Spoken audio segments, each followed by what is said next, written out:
Écoutez cette histoire jusqu'à la fin, vous allez avoir une bonne idée de l'Afrique. Bienvenue sur Consacré d'Afrique, le rendez-vous des histoires inspirantes, des traditions fascinantes et des trésors culturels africains. N'oubliez pas d'appuyer sur la cloche pour ne rien manquer. Si vous avez besoin d'aide ou envie de partager vos pensées, laissez-nous un commentaire. On est là pour échanger. Et lâchez un pouce bleu pour nous encourager à continuer à vous offrir du contenu exceptionnel.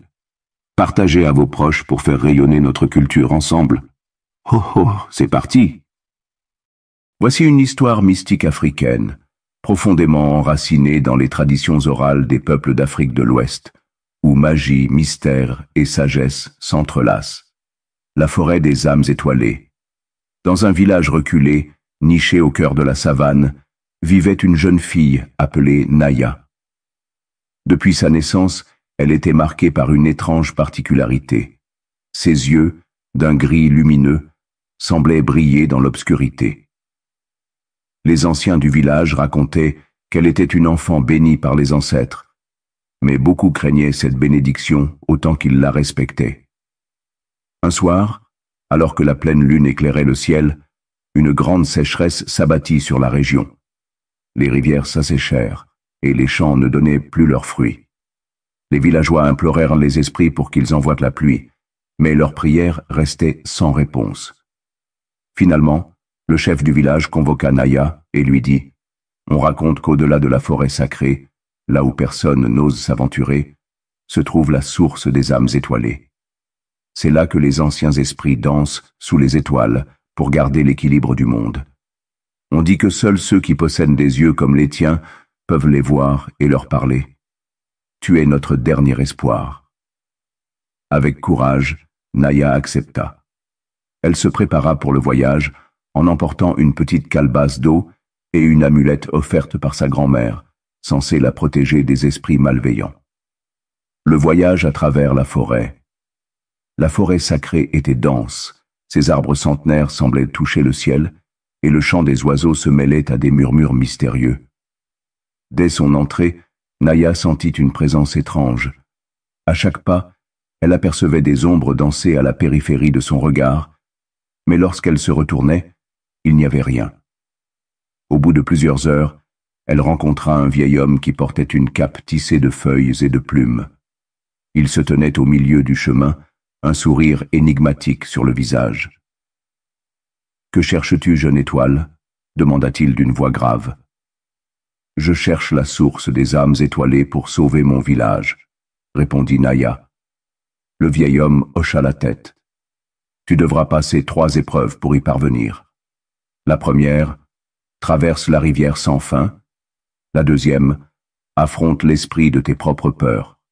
La troisième, offre un fragment de ton âme en sacrifice. » Les 3 épreuves. La rivière sans fin. Arrivant devant une rivière large et tumultueuse, Naya fut surprise de constater qu'aucun pont ne la traversait. Elle ferma les yeux et écouta. Une voix douce, semblable à celle du vent, murmura « L'eau te portera si tu crois en elle. » Avec hésitation, elle marcha sur l'eau. À sa grande surprise, elle flotta, portée par une énergie invisible, jusqu'à l'autre rive. L'esprit de ses peurs. Plus loin, elle rencontra une créature massive, une ombre changeante qui prenait la forme de ses pires cauchemars. Un serpent gigantesque, une tempête dévastatrice, et enfin son propre reflet, brisé et triste. Naya comprit qu'elle devait affronter sa peur avec calme. Elle se concentra, récita une prière enseignée par sa grand-mère, et l'ombre se dissipa. Le sacrifice. Enfin, elle arriva devant la source des âmes étoilées, une cascade lumineuse qui semblait tomber directement du ciel. Une voix résonna. « Pour sauver ton village, il faut nous offrir une part de toi-même. » Naya comprit qu'il ne s'agissait pas d'un sacrifice physique, mais d'un morceau de son esprit. Elle ferma les yeux et murmura « Je donne ma peur, mon doute et mon égoïsme. Prenez-les pour que je devienne un guide pour mon peuple. » La lumière de la cascade l'entoura, et une pluie douce commença à tomber sur la forêt. Le retour triomphal.